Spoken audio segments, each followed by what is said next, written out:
Good morning, good evening, good afternoon, wherever you are. Thank you so much for tuning in and sharing in this now moment with myself and with one another. If you haven't seen these videos, welcome. Welcome back if you have. My intention is unity and oneness. I just want to roll right into some flow. Before I do that, briefly, I just wanted to share that I go through phases of information and receiving different pieces of information and tuning into. Sometimes I'm tuning into mathematical things, and sometimes I'm tuning into our history. Sometimes I'm tuning into the collective experience. But ultimately, what I've been feeling lately and what my guidance team, I call my higher guidance team, in other words, my higher collective of energy that I am connected to, that maybe doesn't have a form, because it isn't encased in this lower dimension, but I'm still tuned into it because we are infinite beings that can tune into these things. The biggest message is always about the heart. And I want to share briefly, a lot of us don't necessarily know what that means. We don't know what it feels like. And I will be putting together some programs this summer to assist with that. But in a very basic, keep it simple, star seeds kind of way, it just means being aware of how we're feeling in any given moment and seeing if it lines up with a sense of compassion. That would be my easiest definition of being in the heart, which to me is a soft feeling. It's a feeling of, but empowering at the same time. Are we in a place of acceptance? And that's not the same thing as enabling.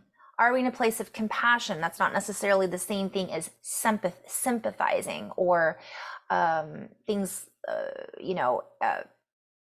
in that realm. Empathy is different than sympathy. I mean, all of these things are to be considered, but are we in our bodies where we can feel whatever it is that we need to feel and recognizing that? Also, breathing and dropping into the body will tell us almost immediately once we start practicing that I feel tense, I feel anxious, I'm in my head, I'm thinking about all the things that I have to do. And in that second, in that moment, in those 2 minutes perhaps, bringing it back into that awareness is the practice of becoming more heart-centered. It doesn't mean that we're going to immediately feel bliss. It doesn't mean we're going to immediately feel compassion and love, but we can in that second feel compassion for our body. We can feel compassion or gratitude for the breath. We can feel compassion or gratitude for just, okay, now I'm going to move forward. It seems really simple, but the message I continually get from my HGT, higher guidance team, is people aren't doing it. And this is what we hear sometimes when we hear other teachers say people aren't doing the work, because it shouldn't be work in order to drop into the heart. But when it's not a habit, it is work because it requires us to be aware and it requires us to practice something that really is very natural to us. But we've been so out of alignment with it because we haven't been practicing, because we haven't been taught the importance of it, because it's not something that's been ingrained in our habitual patterning since we were a child. And so it's almost like we have to go back to relearn how to walk, right? Baby steps. So really being in that space is really important, and especially right now. And I say that, but that's a play on words, because what is right now? Well, it's June 1st as I record this. We have a lot of stressful things perhaps going on in our collective experience, politically, socially, economically. And we really are being called to take it to the next level if we want to. And we're really being called to be in the now moment in order to create our future from a heart-centered awareness, which means aligning with our brain and not just working from this collective thought cloud, like the iCloud, that all of us are tuned into consciously or unconsciously. We're all part of this thought cloud program, And some of us have fallen into the habit of falling into someone else's program, not even recognizing or realizing that we're doing it. And I do it too.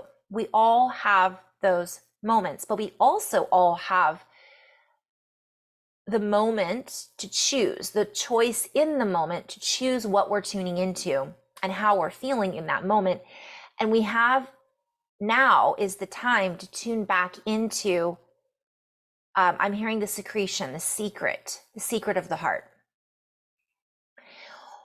When we make these really human connections with our soul brothers and sisters, it actually, what I've been shown, and we have this feeling of intent, a wave of compassion, appreciation, or we might call it love. It bathes. I've actually told a dear friend of mine this recently, because this is what I see intuitively, psychically, whatever we want to label it as. It bathes our body. It bathes our heart. It lights up our energetic components, our inner technology. It creates a space in order for us to relax, or what some people call drop into. And when I say drop into, I hear drop pin to. So it's just like a map. It drops a pin in that map, and it holds a place there that is meant to be felt. I did a video the other day on place card holders. Like, there's different things in our life where we've dropped pins in a map and they've been holding up space. But when we come back into that place of inner awareness, we are holding a bigger space of compassion, love, joy, bliss, peace. It doesn't have to be this high, oh, I love everyone. It's simple. It's not necessarily as flowery as some people make it out to be, although sometimes it can be. And it's not something necessarily that is going to feel, it's simple. So that was kind of my message. I probably got a little off track there as usual, but essentially, the more we practice this, the easier it becomes, the more of a habitual pattern it becomes. And then we begin to retrain our brain, and we bathe our brain, our body, with the nectar of life, the honey, the sweetness, because our glandular activity or secretions in the body are full of juice. And I'm going to go into this perhaps a little bit later, maybe in flow, which a lot of people call channeling. And I call it channeling just because I call my guidance team guides. I call it channeling. We might call it intuitive. I prefer overall intuition, because when we think of channeling sometimes, or we think of our guides, we think of them as outside of us. But when we're really dropping into this kind of work, and from my perspective, everything I share is from my perspective, and somebody else will have a different perspective, and that's their, sorry, I'm hearing Bobby Brown, that's my prerogative. That's their prerogative. And that's okay. We're not here to all share the same exact experience or the same exact perception or perspectives from my perspective. From the one perspective, we're all one, but there is a reason that each of us are having this fingerprint, this individual blueprint, this individual soul spark on this earth now. And it's just beautiful symphonic harmony if we can all find our tune, our attunement. We can only find that by dropping into the heart. So these secretions that are essentially let out in the body bathe the body, and they create, it's almost like what I'm being shown is cortisol, right? So it balances out the stress waves.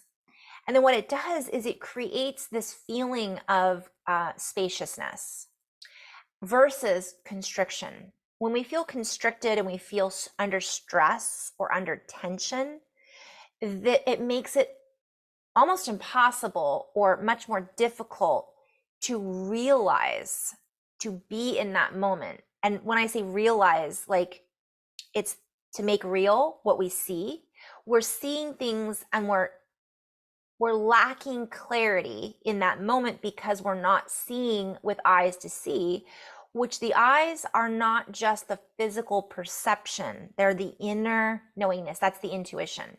So when I go into a place of flow, I don't necessarily feel like it's separate from me. And I'm not necessarily channeling like some channelers do, where they just kind of step aside. I like to just be in the space with my higher self. And so everybody has a different flow and everybody has a different style, but it feels very much like bliss and compassion and fun. And the energies will shift based on my own perception in that moment. Okay, having said all that, I know I covered quite a few different thought processes there and patterns, but I'd love to, and I'll go into a little bit more maybe this summer in reference to all of that, but I just want to go into flow from there. And so I set my intention when I do these just to kind of allow whatever comes to come through that might be beneficial for, let's say, in this now moment. Oh, and to finish in this now moment, that was a joke earlier, because everything is in this now moment, right? Everything is now. So if we're trying to plan for the future, that planning, that creation is happening now, because we're visualizing it and we're putting out thoughts, which are energy, and we're putting energy towards that thing. So if we're only thinking about that thing and we're not dropping into the body, we're really not creating with our highest capacity or spaciousness. So what we create in the future is a reflection of maybe perhaps being in that space of tension, tightness, anxiety. So I wanted to kind of, sometimes I go off on these little tangents and never finish what I started. Okay, so I'm just going to drop in, and it's June 1st. So I'm going to make my intention to kind of get a message for the week, perhaps, or the month. But then again, I don't want to limit myself with that intention. So I'm just going to be open to whatever may present itself and unfold by me being in the flow and feeling into this creative space. And so many of us are coming at a crossroads. We are accessing a deeper potential that we have felt stirring within us. And this deeper potential can come in the form of what we may perceive as gifts. These gifts can be a deeper space of intuition. They can be a deeper sense of knowing thyself. They can be a deeper sense of expansiveness. Sometimes they can have relationships with our relationships. We can have more clarity about a job or what the future holds. And sometimes what is required in order to drop into this space is letting go of needing any type of confirmation to make us feel as if we're right. And I want to go into a little bit more, because now I'm like, what?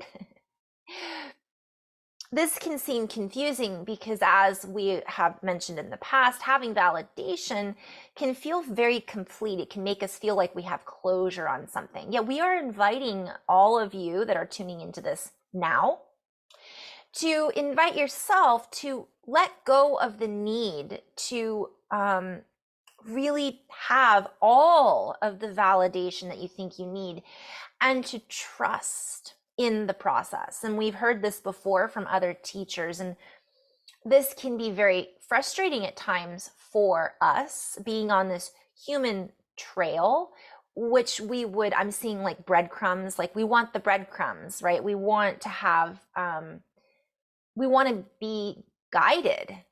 We want to know that we're going in the right direction. You guys, I have one of my rocks that I always keep is this guy, trust. Because I do this too. We are being called to trust our inner knowingness, but how can we trust in the process if we don't trust ourselves? How can we trust in the process if we don't believe that we are being guided? And many of us are looking for guidance, as stated earlier, outside of ourselves. Yet many of us are just on the precipice of kind of finding this deeper connection, and then they give up. We give up. And because it doesn't feel like we're on the right track. And yet that happens quite frequently because we are predicting our future in such a way that it is coming from the brain.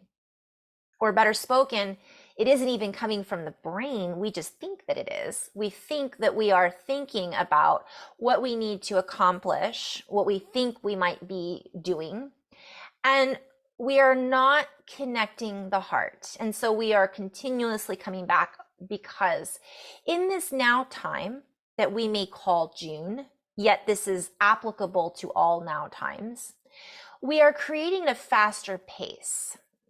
We are creating, I'm being shown something kind of funny to stop, and I'm being shown that anybody that watches this video now, from now on, is going to be in the future of this video.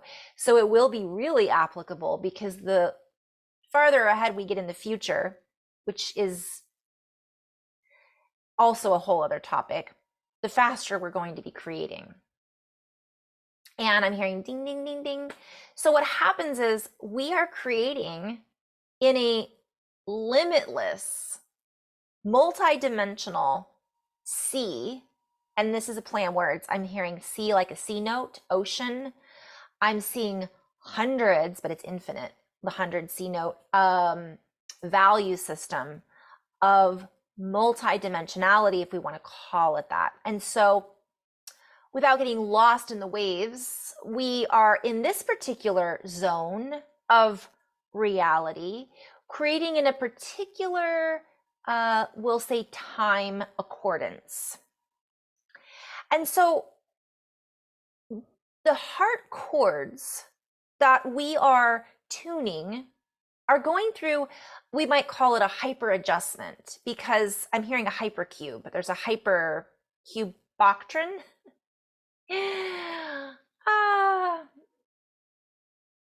I'm seeing like a combination of an octahedron, a cube, a cuboctron, some kind of shape. And this is all vibrating. It's not solid, yet it is solidifying from one perspective the more that we bring it into the form of matter. So therefore, what we are vibrating at from this shape or from this sound is sending out a signal, let's say a wave, and that wave then collects dust. Oh, this is all a play on words, so bear with me.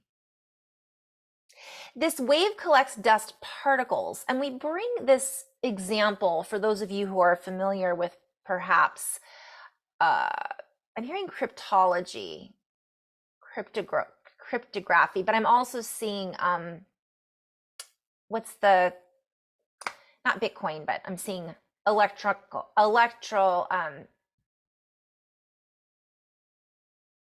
just being shown a bunch of things. So basically our value system, Bitcoin, things like that. And there is something in that collectors collect dust. It's remnants and particles of energy. And while this is not the exact definition, we're drawing the awareness in the mind for those who can use it to kind of understand what it is that we're speaking of. When the heart sends out a signal, and it is an attunement, like a tuning fork, with the brain, the visual cortex, the cerebral cortex, the pituitary pineal glands, the fascial network, the movement system, the limbic system, and everything is in attunement, the signal that is sent carries with it a wave of functionality.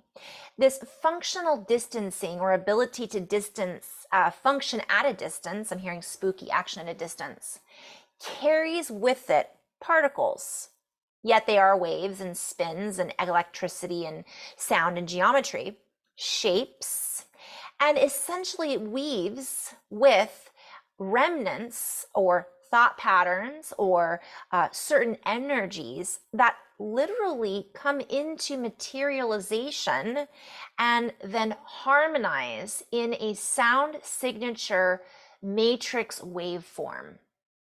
And while this is confusing, we like to share this particular visualization because for some people it will be highly activating. And for other people, it will just give them an idea that thought, how idea or vision around how thoughts create reality. If you've ever seen or thought of something or seen something, and then through synchronicity, it lines up in your path in front of you, it can be seen for a myriad of reasons. One could say that we thought it into magnetization, we thought it into being. And so let us go back to this original being in our field.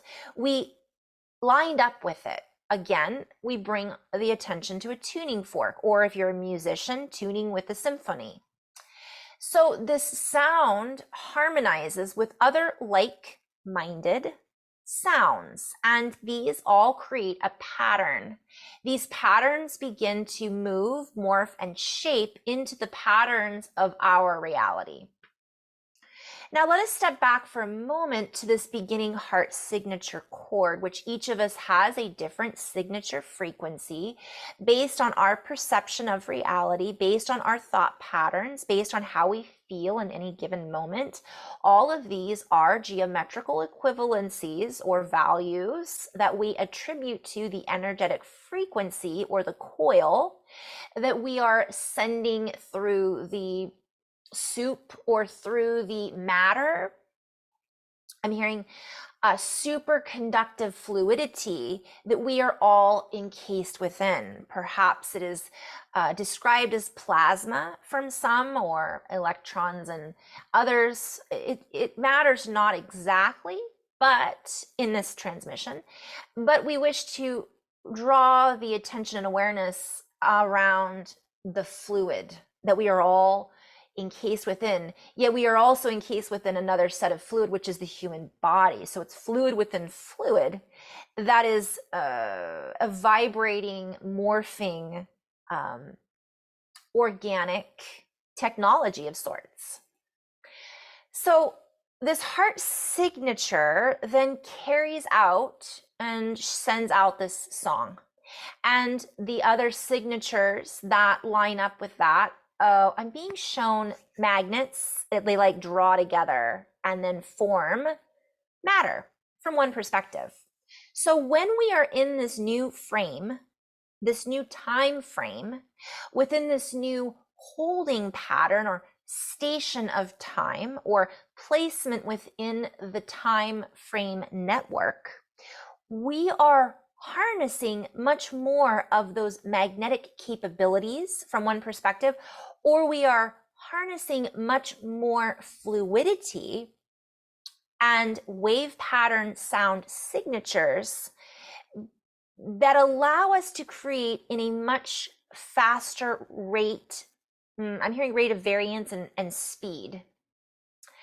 And so we may see many, I'm seeing like stuff like, what? How did this show up in my reality? And this comes at times from or because of the incohesiveness of people's thoughts and connection to the heart. So when we do not have a series of cohesive thought patterns, thoughts are still energy. They may not stick necessarily, but if we are thinking over and over and over again about a future trajectory, let's say, or goal, we then have set that in our path, so to speak. I'm being shown, hold on, just a moment. Okay, so I'm being shown somebody thinking. So there's my happy person. You guys like my third grade drawing. It might actually be kindergarten, preschool, but there we go. So that is a thought wave, and there is the future shape of that thought. And this is just my way of describing what I'm seeing. And this is another thought, and this is another thought. And then all of these little guys are also thoughts, but they are like not cohesive. So they don't really have a form yet, but they're floating around in the ethers from one perspective.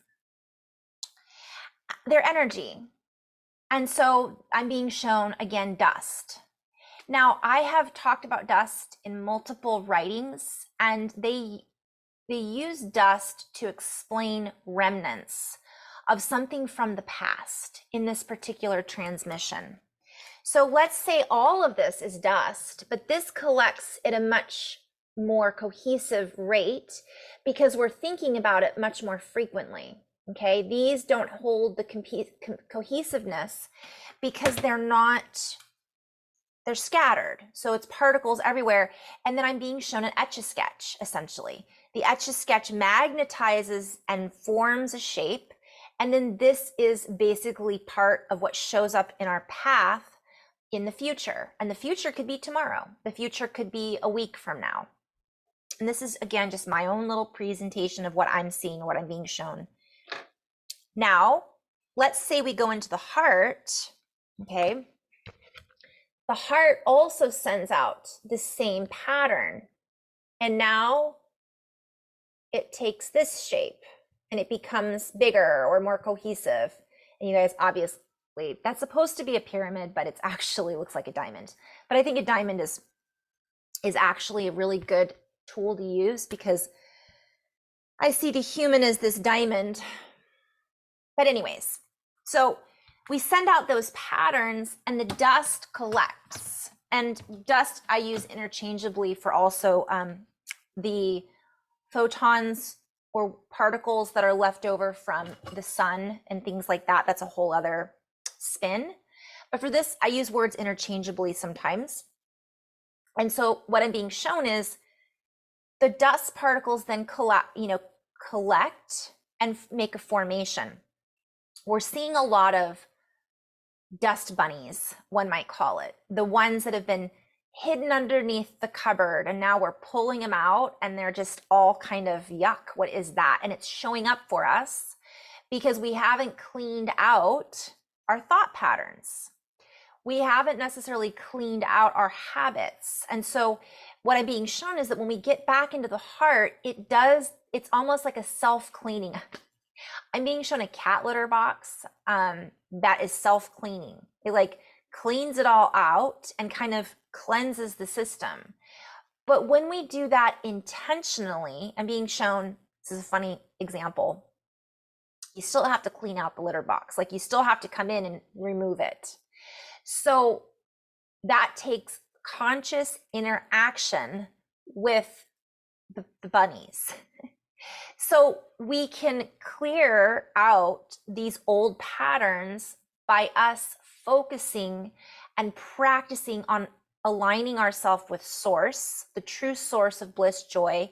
And while the true source isn't necessarily the organ of the heart from one perspective, from another perspective, the organ is a living being. Each of our organs theoretically can be grown.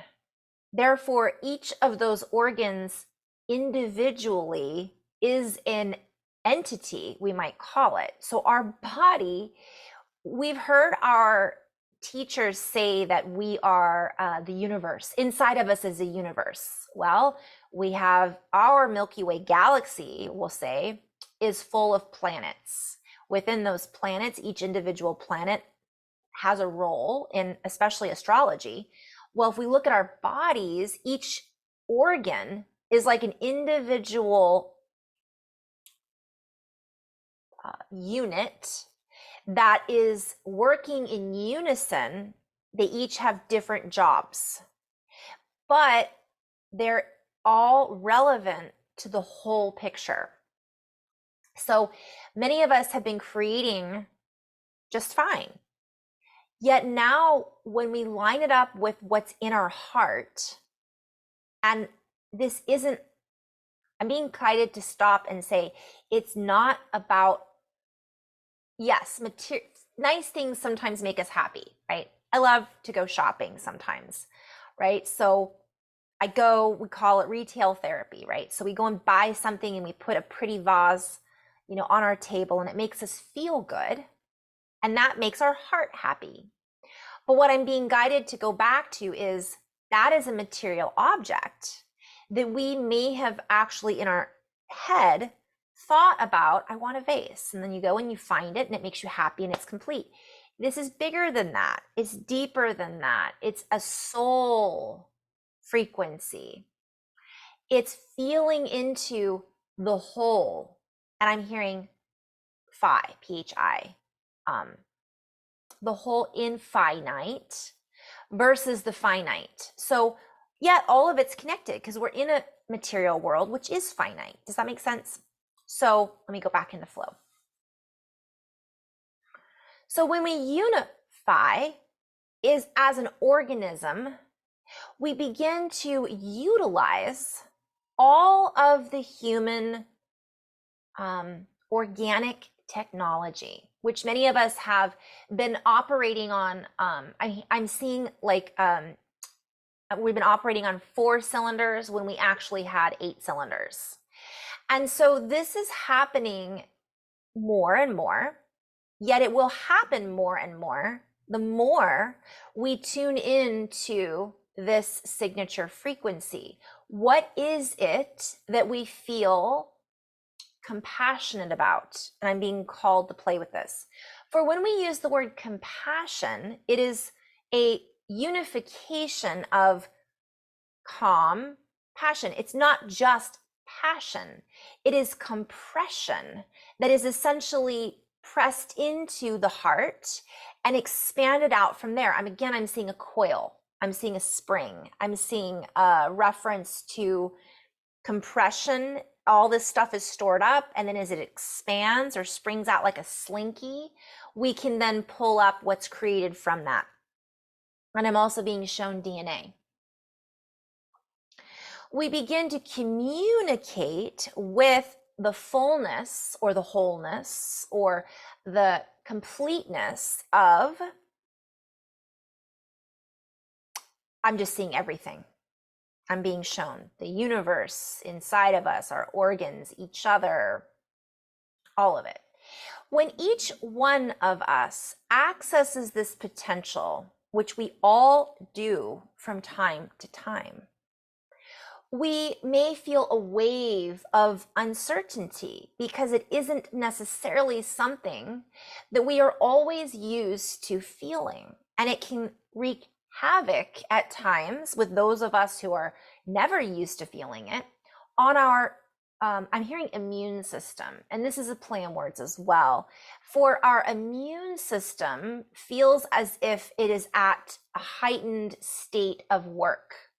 Because it is. When we raise our senses from one perspective, we increase the fluids in our body. And as we flood our senses, while at times it may make us feel at peace and harmonized, our reaction to these activations, one might call them, or these the reaction to these ahas, or the reaction to these feelings, enhanced human capabilities can feel so foreign to us that we can then feed the anxiety versus the fluidity that actually is lying at the core of what it is that is we are connecting into. And so we encourage everyone at this time to focus on the breath and to focus on going into the connection to the core of the earth. And the reason is we are earth beings, and whether or not we wish to believe that, it is a fact in the sense that we are living on earth. And as multidimensional as we may feel, or as multidimensional as we would like to be, or as I'm seeing people who are really into their past lives or into the galactic realms, all of this can be, and will be valuable. Yet the value that we encourage all humans on earth at this time to tune into really comes from the knowingness of the human potential. And this human potential holds a DNA archive. And the DNA archive is an individual fingerprint or expression of the potential and all of the amazing proclamations, is a play on words, that one might make into the void. So let us play with that. When we proclaim or we intend something, it is an energy, a thought, a sound, a vibration, a shape, a geometry. We then proclaim it to be pressed into the sea of energy that we are part of, the sound of frequency and waves. And with this intention, we bring it into form or material reality, or we bring it into the ocean or the sea through our own creativity, which is also connected to our thought patterns.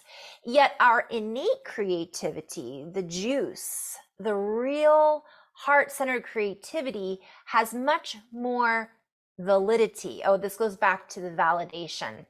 Okay. Many of people are looking for validation and they're not getting it necessarily because they're looking for it from the wrong place. If that makes sense. Wrong is not the right word. They're looking for it from a linear and a very, okay, so I'm being called to stop and just talk about this for a second. I want to say we're looking at it from a very human perspective, but what the team is saying is the idea that we have about what a human is has been really dummied down. So what we think the human is capable of is what we're looking for. So we're looking, I'm seeing us stretch beyond that. And we stretch beyond that through these heart fibers that are an energetic intertwining that truly create a spell. And the spell is binding. And the binding is a DNA configuration that enhances our already innate capabilities. So therefore we grow as a human potential on earth now together as a collective or symphony, an orchestra of sound makers. And through this sound, we enhance our reality. So essentially we're evolving, but we're doing it, and I'm using old paradigm terms. We're evolving and becoming more self-sufficient, and we're less reliant on an outsider material source to then tell us we're right or show us what I'm seeing, show me the money. And let us go to that a little bit deeper. For the value system is making a giant leap, even though in this now moment it feels very, I'm seeing dust bunnies, messy. There is a lull. And so I'm called to talk about something I recorded the other day but haven't shared, about a time barrier.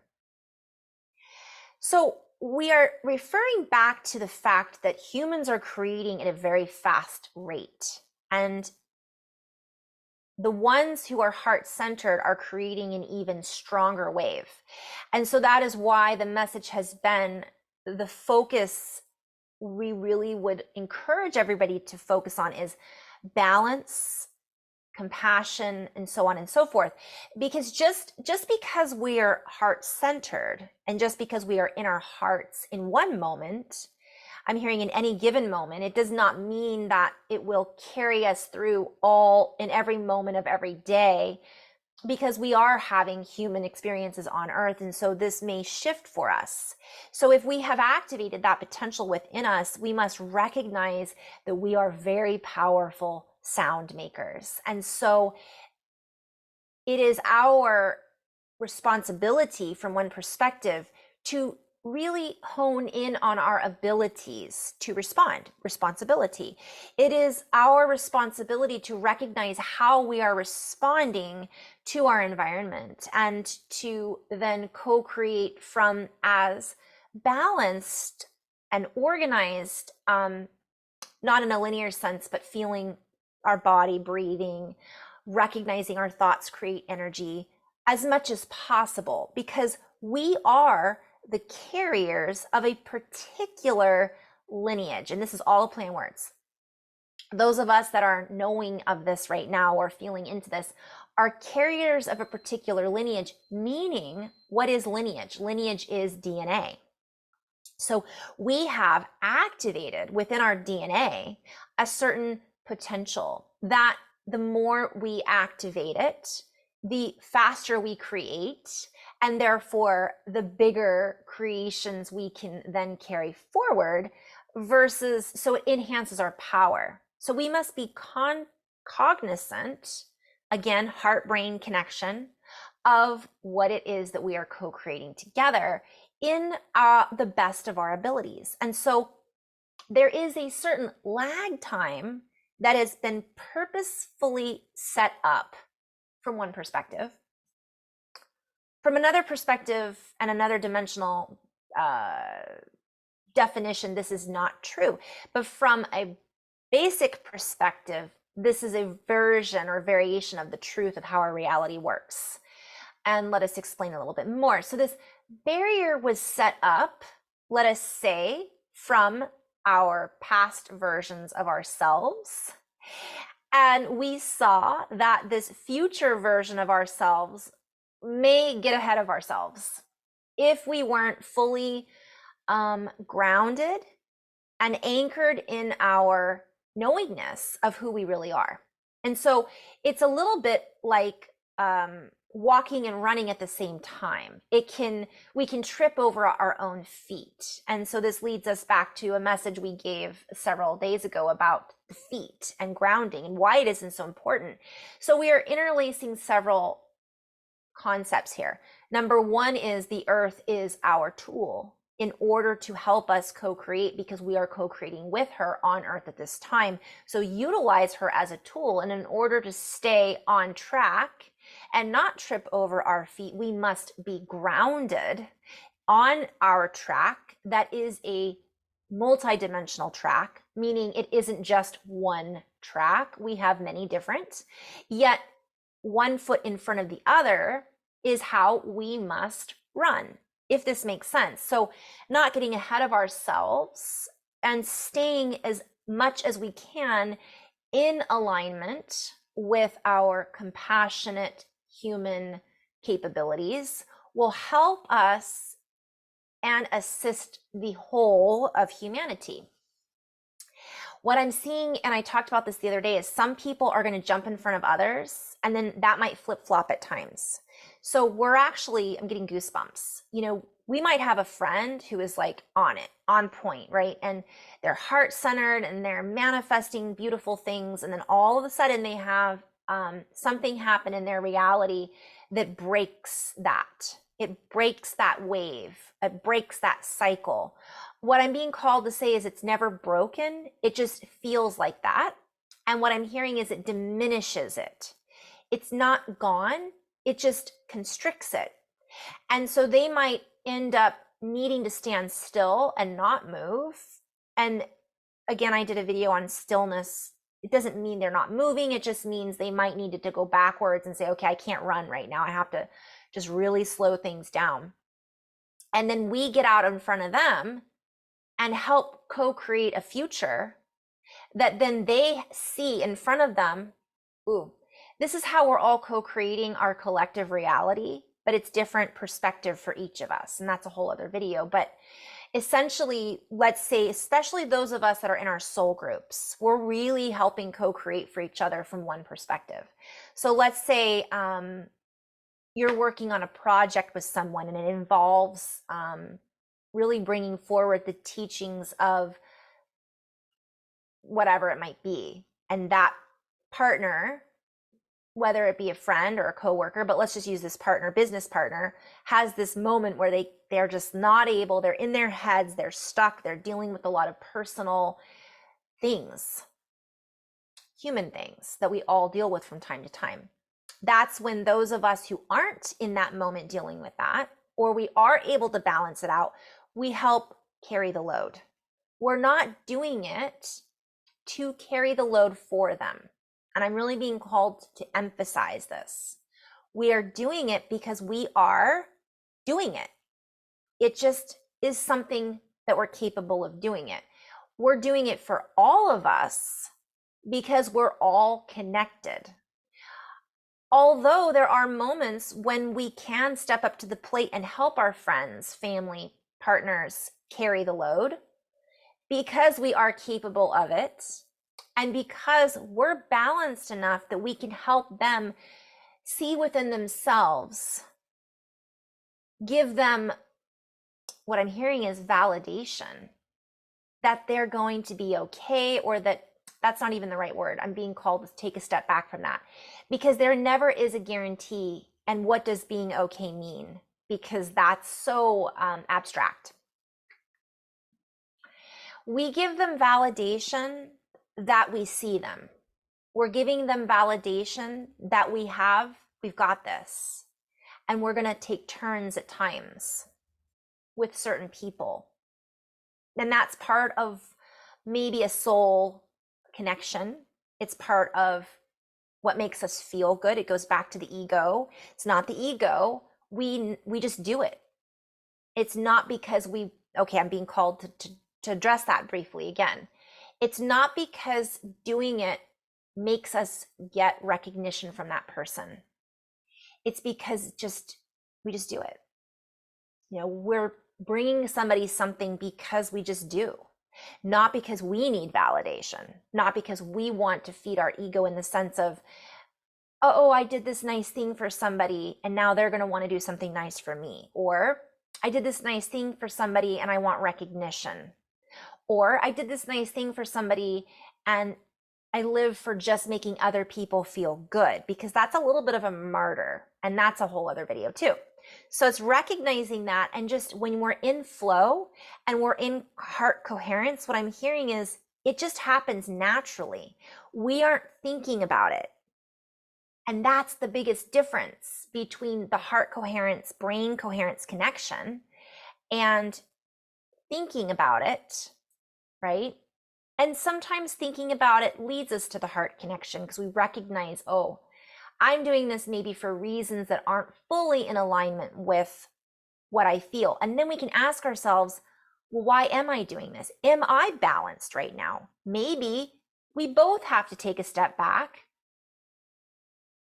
and do what we need to do, and in that sense, we're not creating as rapidly, because we might need to go through a dark night of the soul, which is another term that I don't love, but we might go through a dark period in our life in order to be able to then see a pattern, recognize conflict, recognize where we're in conflict with ourselves, see what it is that we might need to find compassion about ourselves or our situation or a family member. And then once we get back into that balanced state, we create a lot faster. But either way, what my guides are saying is we are creating very quickly. So I'm going to go back to the time barrier. This is going to be a long one. I might have to break this up into 2 videos.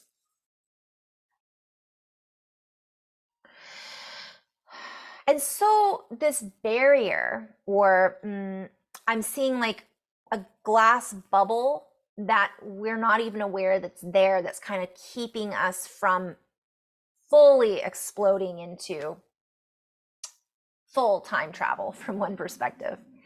This is temporary. And so it's back to the idea that we must walk before we run.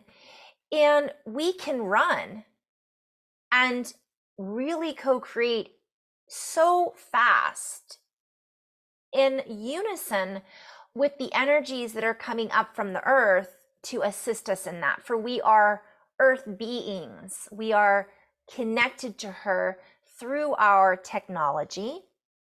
And so we are being called to get back into the one track, yet step away from the idea that we must follow a certain track. All right, so this leads to multidimensionality and many other things, but if we can focus right now on our own stability and stabilizing what it is that we are creating in our field, where we are creating it from, and how we feel as we co-create these things, we also gain more from it because we are experiencing this co-creation or this reality from a different vibration. For when we are fully connected into our heart coherence, our brain, our organs, and everything is functioning as one unit, in unification, we are able to see and feel the unity in all things more frequently. And the more frequently we're able to feel that underlying song, sound, breath, the easier it becomes for us to flow with the breath of life and flow with this fluidity that we are encased within.